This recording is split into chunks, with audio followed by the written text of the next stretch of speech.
First, I want to acknowledge Mayor Mandel. He's done something that only one other city in all of Canada has done. And to me, that's amazing. To create a 10-year plan to end homelessness is an amazing feat for a mayor to actually take on, to try to tackle that challenge. Most politicians shy away from something like that, especially something as long as 10 years. Yet he did that. Alberta is the only province in all of Canada that has a 10-year plan to end homelessness. And to me, that's amazing.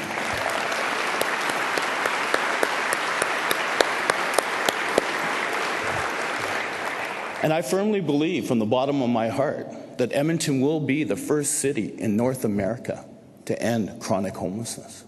That's going to be amazing, and I believe that.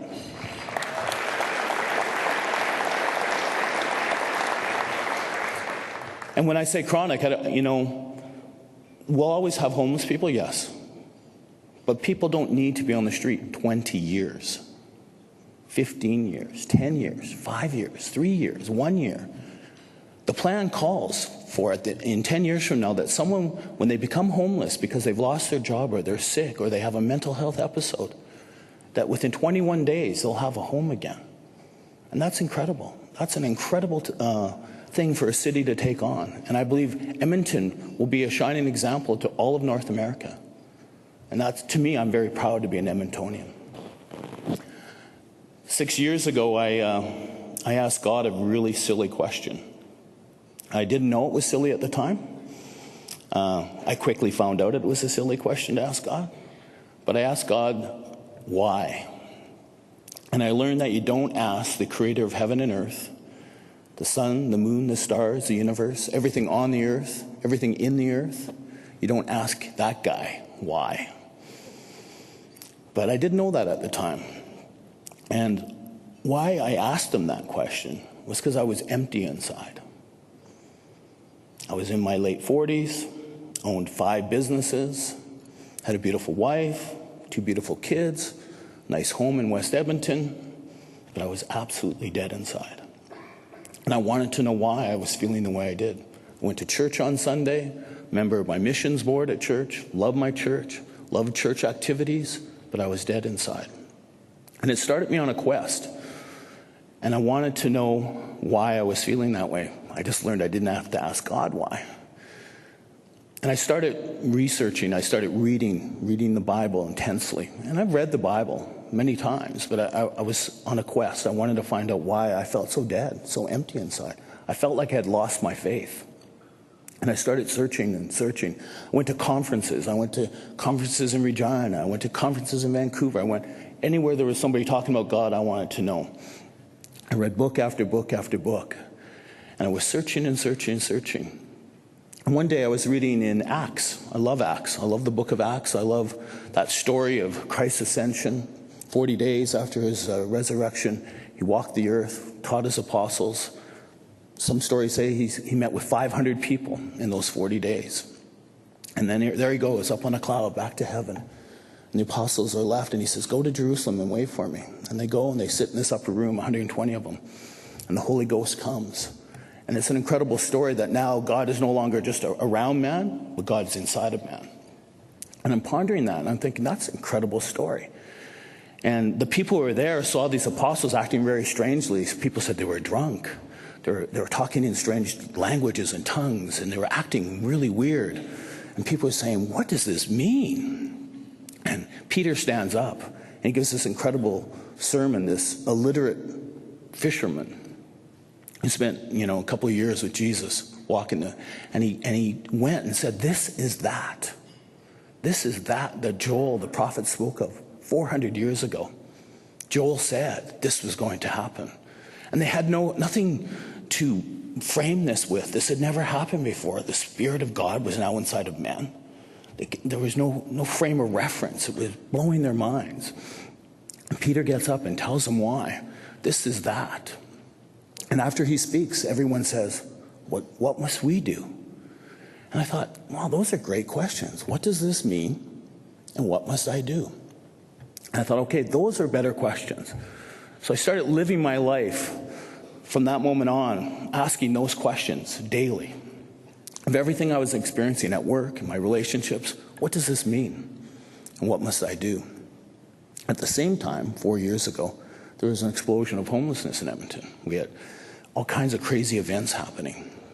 And in West Edmonton, where I had two of my businesses, there was homeless people everywhere. And I'd never seen that. There was homeless people in my neighborhood going down my back alley with carts. There was homeless people everywhere. And I thought, what does this mean? You know, and I thought, okay, I must do something. So I started engaging homeless people. And, you know, I had been panhandled before, so I was giving money. I did what every good Christian does. I fed the homeless, and I felt very proud of myself. And I gave money and coffee, but nothing changed. I met this one guy in the West End, got to know him, and then one day I was at one of my businesses in the North End, miles away, and there he was, walking the street. I go, Albert, what are you doing here? He said, oh, this is what I do, Murray, I walk. I said, walk? He said, yeah. That's how I keep warm. That's how I keep busy. Panhandle, pick garbage, and I just walk. I said, but you're miles from the West End. And I knew where he was living, where his abode was, and it was in a back alley with some pallets and cardboard. And I'd met him there many times and fed him there many times. And again, I fed Albert. But nothing changed in Albert's life. I thought, okay, this isn't working. This is silly to feed a homeless person. There has to be a better way to do this. And I thought, I know. I'll rent a place so we can meet together and have meaningful relationship. Because what Albert really lacked was a friend. Albert lacked a mentor. Albert lacked somebody that actually cared for him and didn't try to change him. I didn't ever ask Albert once in my life to stop drinking. I never asked Albert once to stop using crack cocaine. I never asked Albert to get a job. But we became friends. And I could see that if I could be in a relational relationship with somebody, that I could actually spend time with somebody, but maybe that would have an impact on Albert's life.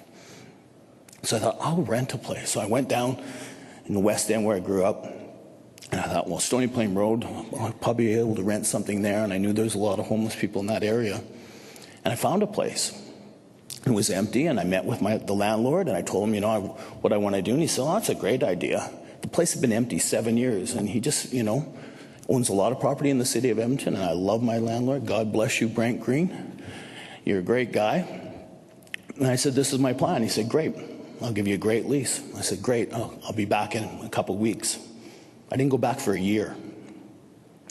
Because going from an idea to going to action took me another year to get that through my head, that how was I going to do that? And there was points when I went in that year that I thought, this is crazy. I can't do this. And I need someone to tell me it's crazy so I can stop thinking about this. So I went to my pastor.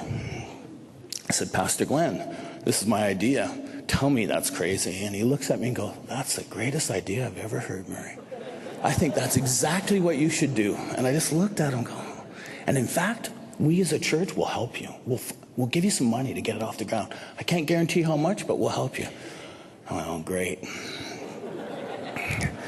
So I pondered that for a few more weeks. And I thought, well, I know I cannot do this. I cannot go create this idea I have in my head unless I talk to my wife. So I talked to my wife. She looked at me and said, that's probably exactly what you need to do. In fact, she said some other things like do something, but get out of this state of mind that you're in. But it's not what I wanted to hear. So I talked to everyone, every day, all the customers in my restaurants, all my friends, everyone I talked to. And one day I'm having coffee with a friend of mine named Tom. And Tom's quite the guy, and he has been through life in an enormous way, and he's got a lot of wisdom. And he finally looks at me and says, I'm so freaking tired of you talking about doing this. Would you please go and do it? I said, okay. So, I thought, I'll go back. So I phoned the landlord up. He said, you really are going to do this, eh? I go, yeah. He says, so I said, but I don't really want to sign a 5-year lease. And he says, well, how about a 3 and a 3? And I said, okay, 3-year lease. I can deal with that. And I signed a lease. And there was one condition on that lease, that I get a business license. So I went down to City Hall. Well, it's not really at City Hall, but I walked in and said, hi, I'm here to get a business license. And the guy says, great. What's the address? And I go, 15210 Stony Plain Road. He goes, great. And the name of that business? I go, Jasper Place Drop-In Center. And he goes, okay, let's check the zoning. And pulls up the zoning, drop-in center. I said, nope, not an approved use, not even a discretionary use. Can't have a drop-in center there. And I was like devastated. Come on, I spent over 14, 15 months putting my life into this, and you can't, and now I'm here, I signed a lease and I can't do this? You gotta be kidding. He goes, no. I said, well, what are the approved uses? And he said, well, you can have a bar, you can have a restaurant, you can have a pawn shop, a thrift store, or an adult store. Well, no, he didn't really say that, but I'm embellishing there. But he did say, some pretty wild things, but nowhere was drop-in center. And the last thing was a health services. I went, health services, okay. So I went home, phoned my landlord and said, deal's off. He goes, what? I go, yeah, not an approved use. So, well, what are the approved uses? And I told him, he says, health services, Murray. Think about it. Just think about this for a minute. Health services. What are you doing? Your dream is to bring health and wellness to people, isn't it? I go, yeah. So change the name. Call it something different. It's okay. I can do that. I'm an entrepreneur. So I told my wife, I said, well, what are you going to do? I said, I don't know. Let's pray about it. So we prayed about it. And I love praying with my wife. And, went to bed, got up the next morning, drove to City Hall. Got in there, the same guy at the counter. I go, hi, I'm here to get a business license. He goes, oh, great. What's the address? 152 Stony Plain Road. And he says, what's the name of that business? I said, the Jasper Place Health and Wellness Center. And he goes, great, no problem, $150, please. And we had a business license. And that was the easy part, let me tell you. There I was with this empty building, hadn't been touched in 7 years. And I thought, okay, now what do I do?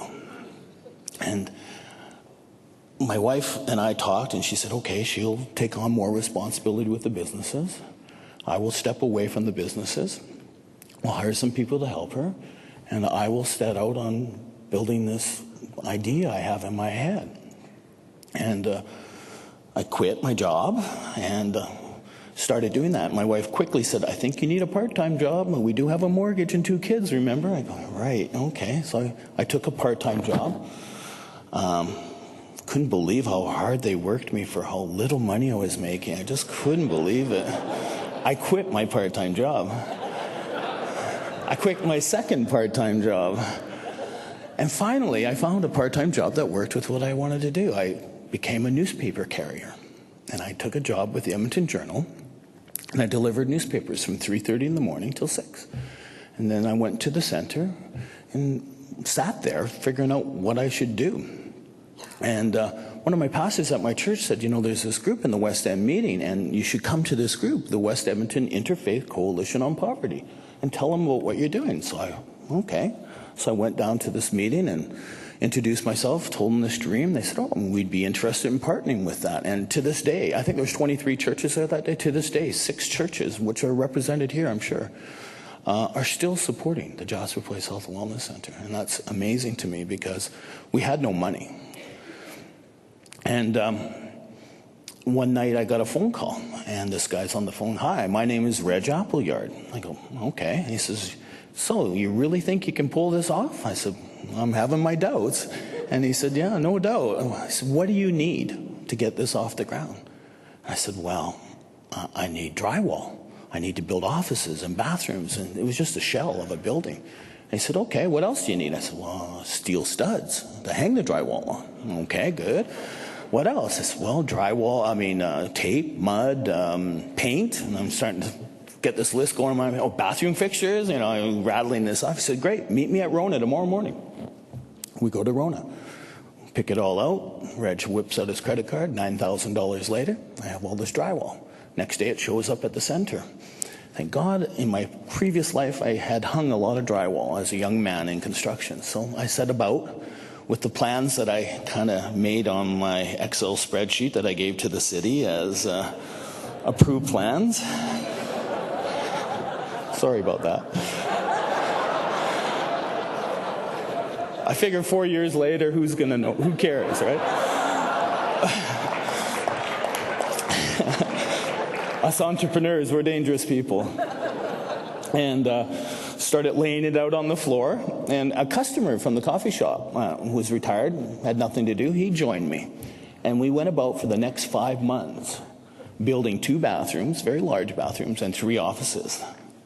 Yes, we're not the fastest construction crew, but we did it. And on June 21st, 2006, Mayor Mandel walked through the door, handed me a plaque, cut the ribbon, and the Jasper Place Health and Wellness Center was open.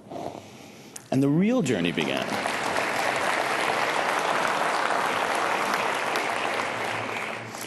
And at one point, after 5 months, I didn't want the center to open. I mean, I was so engrossed in the construction part of it, I really enjoyed it, that I didn't want to actually get to that point. But we opened the doors, and I had this dream, this idea that, we'd all sit around on nice couches and coffee tables, and we'd drink coffee and share life together. That didn't happen. Everyone went to sleep on the couches. And I was getting a lot of flack from the neighborhood. The businesses, the beat cops, they're all going, "Hey, Murray, like, what's going on here?" So we got rid of the couches. That dream died quickly. But we sat around, we had coffee. And what we really, really wanted, and what I really felt the Lord was telling us to do, is not to have programs. To spend time building meaningful relationships with people. Because I learned that with Albert. Albert taught me a lesson. That, handing someone a sandwich, giving them a blanket, letting them sleep on the floor or the mat or couch, that wasn't going to change their life.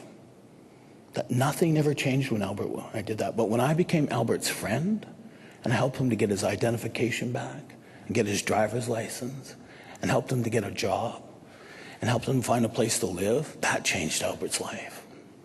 And I knew the Health and Wellness Center had to have that as its mandate. Difficult to create funding, I can tell you, when you go to people and say, "Hey, I've got this drop-in center," and they say, "So what programs would you like us to fund?" "Well, we don't have any programs." And they look at you and go, "Well, it's a relationship center. How do you fund relationships?"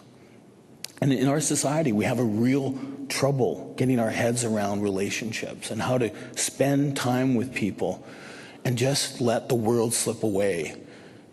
As I listen carefully to somebody, not tell them what to do, not come up with brilliant ideas to change their life, but let them tell that story and build that trust between human beings. It's missing desperately in our society, and it's really missing with homeless people. People don't choose to become homeless. I can tell you that. I haven't met one person, not one, that wants to be homeless. It's all they know. 20 years? Can you imagine? If you were on the street for 20 years, that's all you would know. And it takes a lot to mitigate that. And it takes trust, incredible trust. So we set about building trust with people in our center. And we'd sit there day in and day out and listen to these stories. And some of them are horrific. Albert's story is horrific. Albert is one of 7 brothers. All 7 of them lived on the streets of Edmonton back then. Albert grew up in the garage of his house in West Edmonton. That's where his mom grew up, his family. They weren't allowed in the house. That wasn't Albert's choice. That was his mom and dad's choice, to raise their kids in the garage. They die early. Albert's 2 brothers have died since. They were housed. They died in their own home and in their own bed, but they died early because of their homeless experience. Because someone said, "You're going to be raised in a garage." It wasn't his choice. And we meet people like that every day at the Health and Wellness Center. And it tears my heart out to hear those stories some days.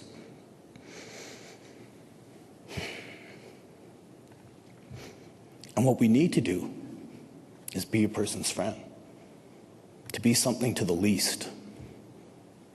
And it's a powerful thing when you can actually help someone find a home. And what happened at the Health and Wellness Center, when you build a meaningful relationship with a lot of homeless people, they'll finally lean over and say something really powerful to you. "Can you help me find a home?" And the first time I was asked that, 4 years ago, we'd only been open a month, I said, sure, why not? That'd be easy. I had previously been a landlord. I had owned some property with a friend of mine. We owned an apartment building. So I had been through that experience. I thought, no problem, rent you an apartment. Where do you want to live, right? So we picked an apartment. I went and talked to the landlord. She kind of looked at me like, okay, you're going to help him? I said, yeah, don't worry. And, 4 years later, that person is still living. He's in his third or fourth apartment now, but he's still off the street. Does he still drink? Yeah. Does he drink excessively? No. I can tell you, personally, if I was homeless, I would be a drug addict. You want to feel something when you're on the street, and drugs and alcohol help you feel something. Because you will not feel something if you've been on the street 10 years. You're void of feeling. You've lost the ability to feel. You are so disenfranchised, so marginalized, so treated so poorly by our infrastructure of our society, because we just don't know how to handle it. I'm not blaming anybody here. That's not what this is about. What I want to do is reframe homelessness. I want to take it from what I used to think. I had 3 words for every homeless person I knew: get a job. And that's what I told people. And I felt good telling them that, because I pulled myself up by my bootstraps. And I created a business, and I bought a home, and I did all that by the sweat of my brow. And you can do it too. Not if you were raised in a garage. Not if you were kept in a basement. Not if you were abused. Not if you had schizophrenia by no choice of your own, but you just do. And I was wrong. And I'm embarrassed to even admit that I said those things. Because homeless people don't choose to become homeless. And when we housed that person that first time, it drained our bank account. Wasn't a very big bank account, but we drained it. Rent, damage deposit, utility hookup, furniture, clothing, food. And I thought, oh great, now what have I done? I've gone out, created this center, asked for people to support it with donations. We have no government funding. The Health and Wellness Center to this day is funded by people, individuals, businesses, churches. The operation of that center to this day, the people that work there are paid by donations. And we're out of money. There we were, out of money. But you know what? More money came in the next month, and we housed 2 more people. More money came in the next month, and we housed 4 people. And pretty soon, we were really good at housing homeless people. And we were really seeing a lot of people show up at our center, wanting a helping hand. We'd been there about a year when Charles first came through the door. And Charles and I both eyed each other. I could tell he was quite the character. He couldn't figure out what I was doing there. He said, oh, I heard I can get a coffee here. I said, yeah, got a coffee, drank it, left. And, Charles quickly became a bit of a nemesis in my life. But one day he came to me and he leaned over and he said, I want a home. I'll do anything to have a home. I'm tired, 20 years on the street. I'm sick. It's got HIV, Hep C, bad character. And he said, I don't want to die on the streets. And we housed Charles. And Charles is an amazing person, has a full-time job, engaged to be married, has a beautiful apartment. And it's people like Charles that continue to inspire me to help the homeless. Thank you very much.